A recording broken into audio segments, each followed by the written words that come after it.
मैं आज जिस विषय के बारे में चर्चा करना चाहता हूँ, उस विषय के बारे में आप सब कुछ आप लोग सुनते होंगे, लेकिन इसकी गहराई तक कोई सोचने के लिए आप को भी कोशिश नहीं किया होगा। विषय है तनाव। जैसे मैं ये वर्ड को इस्तेमाल किया तो आपको सबको पता लग गया कि ये तो सबको पता है, नहीं पता है। तनाव के बारे में आप सुनते हैं एक शब्द के रूप में, लेकिन इसकी गहराई तक पहुंचने के लिए कोई कोशिश नहीं करते हैं, और कोशिश करके भी कुछ नहीं पता लगेगा कि तनाव क्या है। सबसे पहले मैं इसको एक धीरे धीरे पार्ट बाय पार्ट समझाने की कोशिश करूँगा। यदि तनाव को मैं दो भाग में विभक्त करते हैं हम, इसका एक स्थूल रूप है, एक सूक्ष्म रूप है।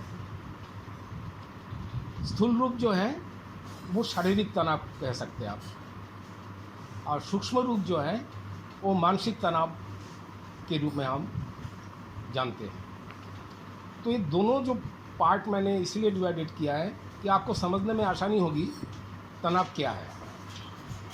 सबसे पहले स्थूल रूप को देखा जाए, क्योंकि जो दिखाई देता है उसका महत्व से ज़्यादा जो दिखाई नहीं देता है। मैं इसको दोबारा समझाने की कोशिश करूँगा। जो दिखाई देता है, जो स्थूल रूप है, इसकी शक्ति सूक्ष्म रूप से बहुत कम है। मन की शक्ति, मन एक सूक्ष्म स्थिति है जिसका कोई पता भी नहीं लगता है कहाँ उसका अवस्थिति है। अब पहले स्थूल रूप देखा जाए। तनाव को जो स्थूल रूप में देखा जाए वो क्या है। जैसे आप एक ग्लास भी पकड़ेंगे तो दोनों अंगुली से या दोनों पांचों अंगुलियों से पकड़ेंगे तो उसको छूने से ग्लास थोड़ी पकड़ में आता है। तनाव देंगे तो पकड़ेगा ना। अर्थात जब ग्लास या पेन लिखने के लिए आप ऐसे छूने से पेन से लिखाई थोड़ी होगा, तो दोनों अंगुली से तीन अंगुली से पकड़ेंगे, उसको दबाव देंगे, फिर लिखाई होगी। इसी तरह शरीर का जो तनाव है वो आवश्यकता है। मैं बता रहा हूँ कि तनाव से हम क्या करते हैं, भागते हैं ना, भागने से नहीं चलेगा। तनाव जो शारीरिक तनाव है वो हमारे शरीर के लिए, अर्थात हमारी ज़िंदगी के लिए आवश्यकता है। और इसके क्या होगा कि बिना तनाव से आप कोई काम कर ही नहीं सकते। यदि आपके मांसपेशियों में तनाव ना हो, आपके स्केलेटन, आपके ढांचे में तनाव ना हो, तो आप कोई भी काम नहीं कर सकता। चलने के लिए भी आपको तनाव चाहिए। कौन सा तनाव? शारीरिक तनाव। काम करने के लिए, हर मुहूर्त कोई भी काम करने के लिए आपको तनाव चाहिए। तो किस चीज़ का तनाव? मांसपेशियों, मांसपेशियों की तनाव। इसी तरह शारीरिक जो तनाव है वो हमारे लिए वरदान है। इसके मतलब तनाव जो है वो दुश्मन नहीं रहा, तनाव दोस्त के रूप में है। यदि आपके शरीर में तनाव की स्थिति ना हो तो फिर वो पैरालिसिस है। एक व्यक्ति जो बीमार होकर बिस्तर पर लेटे रहते हैं, उनके शरीर में मांसपेशियों में तनाव नहीं होता, शिथिल हो जाता है। मांसपेशियों में तनाव और शिथिलता दोनों में अंतर क्या है? जब आप काम करेंगे तो मांसपेशियों में तनाव होनी चाहिए, और जब आप विश्राम करेंगे तो मांसपेशियों में शिथिलता होनी चाहिए। इसका मतलब तनाव आपका एक दोस्त होगा। ये हो गया आपका स्थूल तनाव। दूसरा आ गया सूक्ष्म तनाव। ये जो सूक्ष्म तनाव है यही सबसे बड़ी समझने वाली बात है। पहले आप देख लीजिए कि कोई भी विषय के बारे में हम सोचेंगे और वो सोच जितना गहराई होगा उतना तनाव बढ़ेगा, और ऊपर ऊपर से जो सोचोगे इसमें कोई तनाव नहीं होता। अब गहराई में कौन सा सोच है? गहराई में सोच है जिस विषय आपको मन में डर लगा रहे, वो गहराई का सोच तनाव है। अर्थात आपके पास जितना खर्चा होने के चाहिए उतना पैसा नहीं है, ये आपको तनाव देगा, क्योंकि कल आपको खर्चा करना है। और भी विभिन्न प्रकार के विषय आपके सामने आएगा जिसके लिए पैसा चाहिए, तो नहीं है तो तनाव होगा। ये मामूली चीज़ है। चलो ये तो चलते रहते जीवन के साथ। लेकिन ऐसा कोई विषय है जिस विषय को आपके हाथ में नहीं है, आपके वश का नहीं है, लेकिन वो बहुत बुरी खतरनाक रूप में आपके सामने है, वो जो तनाव है वो खतरनाक है। वो तनाव से मुक्ति का क्या उपाय है? जो विषय आपके सामने है उस विषय के साथ लड़ाई करना। तो तनाव से भागने से वो काम चलेगा नहीं। तो तनाव से बचने का क्या रास्ता होगा कि तनाव से बचे। जैसे एक कुत्ते आपके पीछे पड़ जाए, अब जितना भागेंगे वो आपके साथ उतना भागेगा और काट के ही छोड़ेगा।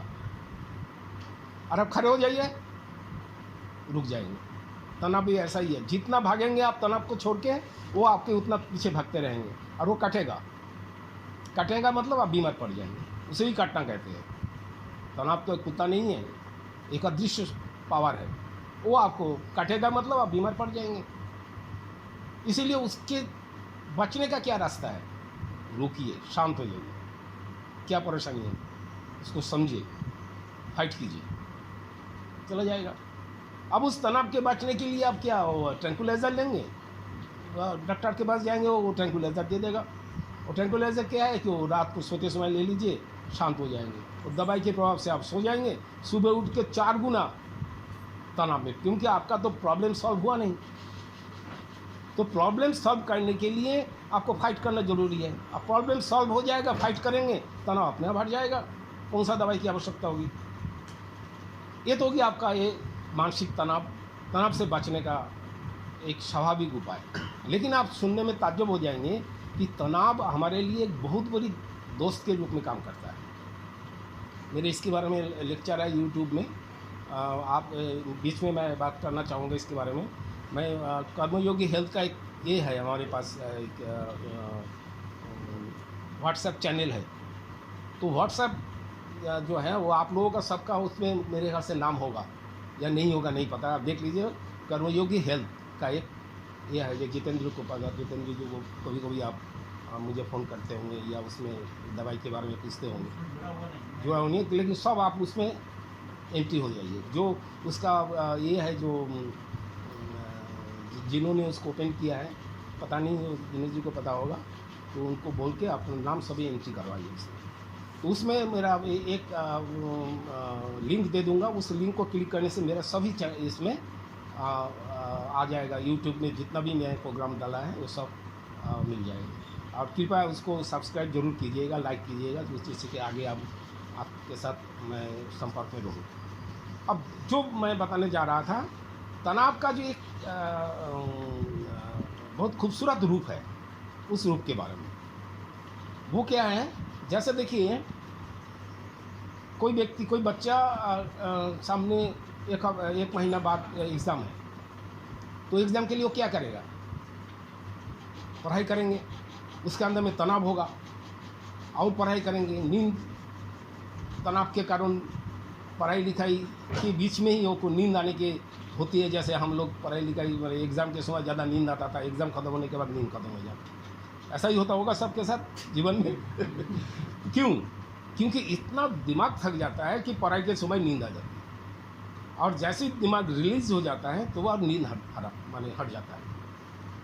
तो यहाँ पर वो जो तनाव है, जो एग्ज़ाम के लिए तैयारी करने के लिए जो तनाव है, वो एक तनाव हुआ, पॉइंट बाई पॉइंट ध्यान रखिए। दूसरा तनाव, इस वक्त किसी जगह पर इंटरव्यू के लिए आप जाएं, तो इंटरव्यू के पहले दिन से ही आपको तनाव पैदा हो जाएगा, कल क्या पूछ सकते हैं, कैसा होगा, नौकरी होगा ये नहीं। इस तरह आप लोगों ने सभी ने फेस किया होगा, वो एक तनाव हुआ। या आपने किसी कंपनी में है और उस कंपनी में डायरेक्टर आने का बात हो गया, जो डायरेक्टर आ रहा है, तो आप क्या करेंगे? हमेशा थोड़ा सा तैयारी रहेंगे, आपका हर काम अप टू डेट होगा, एक तनाव पैदा होता है। ये जो अल्पकालिक तनाव, ये आपके लिए बहुत बड़ी वरदान है। कैसे?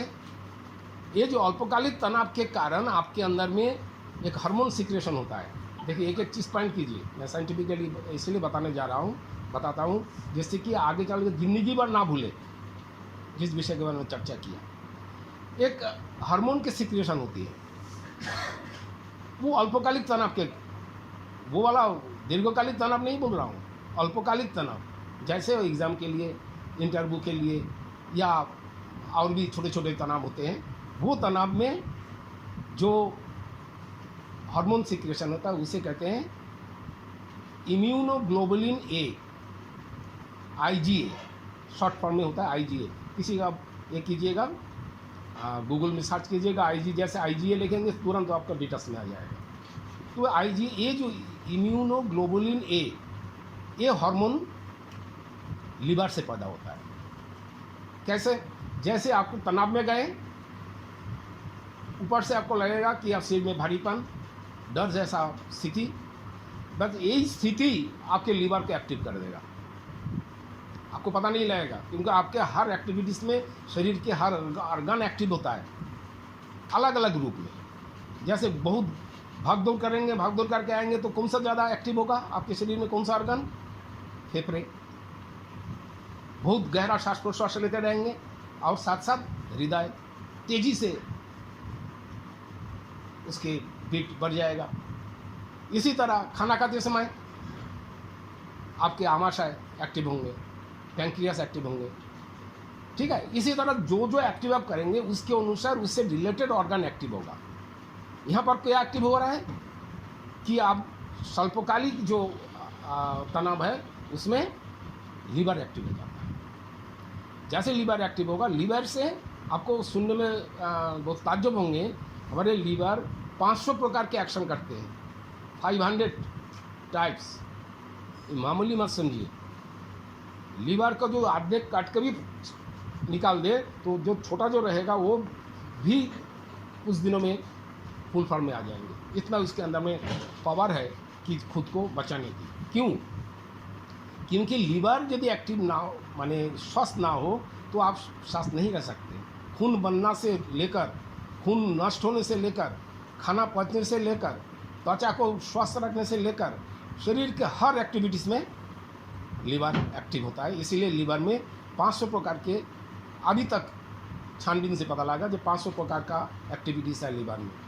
लेकिन अभी भी छानबीन चल रहा है कि हो सकता है कि और भी ज़्यादा से फंक्शन हो।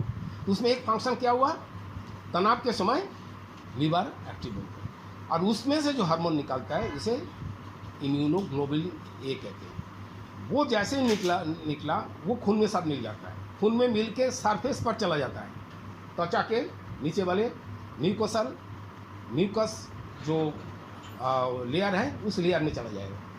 और कहाँ जाएंगे? सीधा आप गांठ पे चले जाएंगे। गांठ का मतलब आपके डाइजेस्टिव सिस्टम में चले जाएंगे, यूरिनल ट्रैक्ट में चले जाएंगे। क्या इसका मतलब क्या हुआ? जहाँ जहाँ से गंदगी निकलता है या जहाँ जहाँ से गंदगी अंदर आता है सब सरफेस पर पहुँच जाएगा वो इम्यूनोग्लोबुलिन ए नामक वो हार्मोन। किस लिए पहुँचता है? क्योंकि वो एंटीबॉडी है। इसलिए किस लिए पहुँचेगा? क्योंकि वो एंटीबॉडी है। एंटीबॉडी समझ रहे हैं आप? जो बाहर के दुश्मनों से आपके शरीर को रक्षा करता है, जैसे बॉर्डर सिक्योरिटी फोर्स, मिलिट्री, ये बाहर के दुश्मनों से रक्षा करता है। वो एंटीबॉडी बनता है इम्यूनोग्लोबुलिन ए। अब इससे क्या होगा? आप विभिन्न बीमारी से मुक्त हो जाएंगे। तो यहाँ पर क्या प्रमाणित हो रहा है? यदि आपके पास एक स्वल्पकालीन तनाव बीच में आए तो आपके लिए क्या हुआ? वरदान हुआ या श्राप हुआ?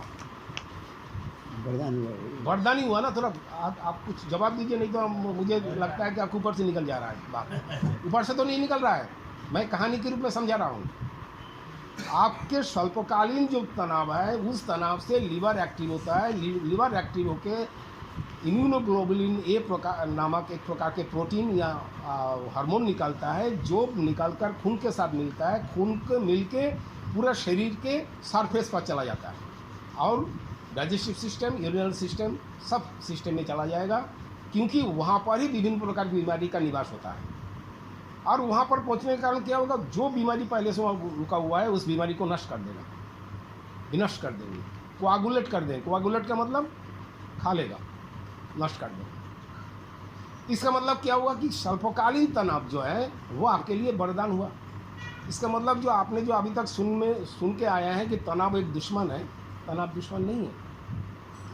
अब सवाल है कि ये जो तनाव है स्वल्पकालिक, ये तनाव जब दीर्घकालिक हो जाएगा तो क्या होगा? निरंतर आपके ऊपर आपका बॉस बैठे रहे तो क्या होगा? आपका एबिलिटी कम हो जाएगी बढ़ने की जगह पर, है कि नहीं? बस दूर रहे तो ठीक है, आप शांति से काम करते रहेंगे या विश्राम भी लेंगे, कोई बात नहीं, लेकिन निरंतर आपके सिर पर बैठ जाएगा तो क्या होगा? दीर्घकालिक तनाव बन जाएगा। तो दीर्घकालिक तनाव में क्या होगा? आपकी योग्यता में कमी आ जाएगी, आगे चलकर आप बीमार पड़ जाएंगे और आपके अंदर में पागलपन या इस तरह चिड़चिड़ापन जो है वो पागलपन ही है, समझ लीजिए। वो छोटे मोटे पागलपन है, लेकिन चिड़चिड़ापन जो चिड़चिड़ा करते रहते हैं वो पागल है, समझ लीजिए। ऐसा तो हम सभी पागल है, लेकिन छोटे छोटे चीज़ों में जो रिएक्ट करते हैं वो पागल ही समझ जाता है, वो ऐसा स्थिति आ जाता है। क्यों? क्योंकि वो जो दीर्घकालिक ये होगा, आपके पास तनाव होगा, उसमें दूसरा हार्मोन सिक्रेशन हो जाएगी। कितना खूबसूरत हमारा शरीर, आप अनुमान करेंगे तो आप दंग रह जाएंगे कि इसके साथ दुनिया में किसी भी मशीन का, किसी भी कंप्यूटर का कोई ये नहीं है, तुलना नहीं है। दूसरा हार्मोन सिक्रेशन हो जाए शुरू हो जाएगा। वो कौन सा, कहाँ से निकलेगा? आपके गुर्दे के ऊपर दो हार्मोन है, एड्रीनालिन हार्मोन, उसे एड्रीनल ग्लैंड कहते हैं। दो है, दो गुर्दे हैं, दो गुर्दे के ऊपर मुकुट के नुमा दो ये है ग्लैंड है, उसमें से वो निकलता है, जिसे कहते हैं एड्रीनालिन हार्मोन। अब एड्रीनालिन हार्मोन क्या करते हैं? वो हमारे शरीर के ब्लड की सर्कुलेशन को बढ़ाता है। बढ़ाता का मतलब कंट्रोल करता है। यदि सही ढंग से वो सिक्रेशन हो तो आपका सर्कुलेशन सही होगा, और सिक्रेशन ज़्यादा हो जाएगा तो थोड़ा सा अपने दिमाग को पूछिए चीज़, यदि उसका संतुलित सिक्रेशन हो तो आपका सर्कुलेशन नॉर्मल ढंग से होंगे। जैसे बीपी का क्या होता है, नीचे का 80, ऊपर का 120 नॉर्मल। लेकिन जैसे ही ये हार्मोन ज़्यादा सिक्रेशन हो जाए तो क्या होगा? बीपी हाई हो जाएगी। जो हार्मोन आपको जिंदा रखने के लिए सबसे हमेशा ज़रूरत है, वही हार्मोन आपका दुश्मन का काम करेगा। क्यों दुश्मन बन गया? क्योंकि आपके एक्शन ही ऐसा रहा है जिससे को दुश्मन बन गया। क्यों? क्योंकि वो जो हार्मोन ग्लैंड है उसको नियंत्रण कौन कर रहा है? पिट्यूटरी ग्लैंड, आपका दिमाग में। तो दिमाग में बोझ पड़ा हुआ है। किस चीज़ का बोझ? किसी भी चीज़ का बोझ हो, डर का बोझ हो, तकलीफ, आने वाले समय के भविष्य के सोच के लिए डर हो, कुछ भी हो, या आप जो चाहते हो नहीं मिला उसके लिए तनाव पैदा हुआ हो, ये दीर्घकालिक हो, तो ये एड्रीनालिन हार्मोन की सिक्रेशन बढ़ जाएगी। जैसे ही बढ़ जाएगा तो परिणाम क्या आएगा? High blood pressure. आप समझ लीजिए कहाँ एक साधारण स्थिति में थे और कहाँ पहुँच गए आप? हाई ब्लड प्रेशर की स्थिति में। क्यों? क्योंकि आपको जानकारी में नहीं था कि हमेशा तनाव में रहना आपके लिए कितना हानिकारक है। दुनिया में ऐसा कोई समस्या नहीं है कि समाधान ना हो, उसके लिए टाइम चाहिए। जो टाइम नहीं दे पाते हैं उसको इस प्रकार के हार्मोनल डिसबैलेंस की शिकार होना पड़ेगा। याद रखिए इस चीज़ को। तनाव से बचने का उपाय कि तनाव को जानें। अब तक आप किसके साथ लड़ाई कर रहे हैं? यदि तनाव को आप दुश्मन के रूप में देखना चाहते हैं तो तनाव के बारे में जानकारी जरूरी है। जो लोग दुश्मन को जान लेते हैं वो हमेशा जीत होता है उसको, और जो दुश्मन को नहीं जानता है वही हार जाता है दुश्मन के सामने। तो तनाव यदि आप दुश्मन के रूप में जानना चाहें तो उसको जानिए पहले, जो से मैं बता रहा हूँ, ये आपकी जानकारी के लिए बता रहा हूँ। तनाव हमेशा दुश्मन नहीं होता। तनाव ही आपको आगे बढ़ने के लिए प्रेरित कर रहा है, और प्रेरित शुद्ध काम के लिए नहीं, आपकी ज़िंदगी को स्वस्थ रखने के लिए भी प्रेरित कर रहा है। जैसे इम्यूनोग्लोबुलिन ए के बारे में बता रहा हूँ। स्वल्पकालिक तनाव में ये पैदा होता है, दीर्घकालिक पैदा इसमें एड्रीनालिन पैदा होगा जाए भयानक रूप में। और आपको पता होगा कि एड्रीनालिन हार्मोन है क्या? एड्रीनालिन हार्मोन स्ट्रेस हार्मोन है। स्ट्रेस का मतलब तनाव, और वो स्ट्रेस हार्मोन क्या करते हैं? वो है स्टेरॉयड हार्मोन। स्टेरॉयड किसे कहते हैं? आपको सुना होगा। जब कोई बीमारी ठीक ना होता है, एकदम अंतिम दवाई क्या है? स्टेरॉयड। स्टेरॉयड के बाद कोई दवाई नहीं है। अब जिंदगी भर स्टेरॉयड ही लेना पड़ेगा। और स्टेरॉयड के एक्शन क्या होगा? यानी उसका साइड इफेक्ट हड्डी को गलाना शुरू कर देगा। आपका स्ट्रक्चर धीरे धीरे कमज़ोर होना शुरू हो जाएगा, आपके अंदर में नेचुरल इम्यूनिटी नष्ट हो जाएगा। जब भी कोई बीमारी आएगी तो स्टेरॉइड लेना पड़ेगा, और वो स्टेरॉइड आपको धीरे धीरे ख़त्म करते जाएगा। इसका मतलब क्या होगा, स्टेरॉइड आपके अंदर में है, आपको बाहर से स्टेरॉइड की इंजेक्शन की ज़रूरत नहीं है, आपके अंदर में है। और वो कब है, जब आपकी जानकारी के कमी के कारण हमेशा तनाव में रहते हैं, और उस तनाव ही आपका स्टेरॉइड है। इसलिए स्टेरॉइड से बचने के लिए तनाव से मुक्त होना पड़ेगा। मैं दिनेश जी के सामने हूँ, दिनेश जी के बारे में मैं बोलते रहता हूँ, दूसरे को भी सलाह देता रहता हूँ, उनको नाम लेता। जितने तनाव में दिनेश जी होंगे, मेरे तो क्या, मेरे नज़र से तो मैं कभी देखा नहीं इस दुनिया में दूसरा कोई तनाव में होगा।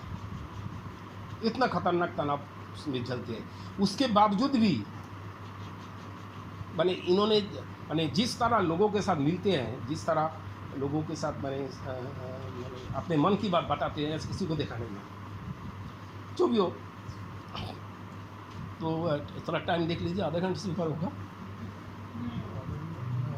जो भी इसके ऊपर कोई सवाल है, सवाल। क्या थायरॉक्सिन भी एक तरह का स्टेरॉइड है? हाँ बोलिए। देखिए, थायरॉक्सिन का हार्मोन का सिक्रेशन थायराइड से होता है। थायरॉक्सिन हार्मोन जो है वो आपकी यूथनेस को देखते हैं। जैसे देखिए, एक बच्चा बड़ा होगा, धीरे धीरे बड़ा होने के लिए उसके शरीर में वृद्धि होगी, तो उस वृद्धि के लिए जो हार्मोन की आवश्यकता होती है वो थायरॉक्सिन है। थायरॉक्सिन को आप स्टेरॉइड हार्मोन के रूप में नहीं माना जा सकता, वो एक जीवनदायी हार्मोन के रूप में आप मान सकते हैं।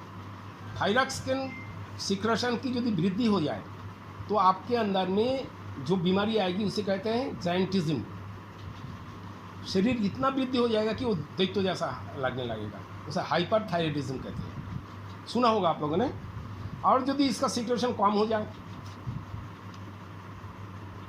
तो हो गया हाइपोथायराइडिज्म, बोना हो जाएगा। तो एक बच्चा पैदा हुआ और बचपन से उसका थायराइड सिक्रेशन ज़्यादा हो, तो आप देखेंगे दूसरे बच्चे से वो बहुत तेज़ी से ऊपर उठेगा, लेकिन वो अच्छी बात नहीं है। उसको क्या होगा, आगे चल कर देखो तो आँखें एकदम बाहर की ओर हो जाएगी, ये जो सिर के जो ऊपर कपाल जो है, माथा, वो सामने आ जाएगा, दांत बड़े बड़े हो जाएंगे, हाथ पाँव बड़े बड़े हो जाएंगे। जायंटिज्म कहते हैं, जो दैत्य कहते हैं, दानव जैसा। और दिमाग कमज़ोर हो जाएगा, शरीर वृद्धि हो जाएंगे, दिमाग कम हो जाएगा। इसका विपरीत यदि थायरॉक्सिन की सिक्रेशन कम हो जाए बचपन से, तो बच्चे बढ़ेगा ही नहीं। उस उम्र के बच्चे स्वाभाविक रूप में बड़ा हो जाएगा, वो ऐसा ही रहेगा, बौना रह जाएगा, और दिमाग भी बौना हो जाएगा। इसका मतलब क्या हुआ, थायरॉक्सिन सिक्रेशन कम होना या ज़्यादा होना, दोनों ही हानिकारक है। तो इससे क्या जरूरत, ये है बैलेंस। तो शरीर में कोई भी हार्मोन हो, सिर्फ थायरॉक्सिन की नहीं बोल रहा हूँ, कोई भी हार्मोन हो, सभी हार्मोन का बैलेंस जरूरी है। ज़्यादा होना बीमारी है, कम होना भी बीमारी है। दरवाजे बंद करना, ठीक है, किचन का दरवाजा बंद करना। तो इस तरह जो आपने पूछा है थायरॉक्सिन के बारे में, इसके बारे में और भी डिटेल्स चर्चा करना चाहे तो एक बहुत बड़ी किताब बन जाएगा। तो और भी कोई सवाल है किसी का, पूछ सकते हैं।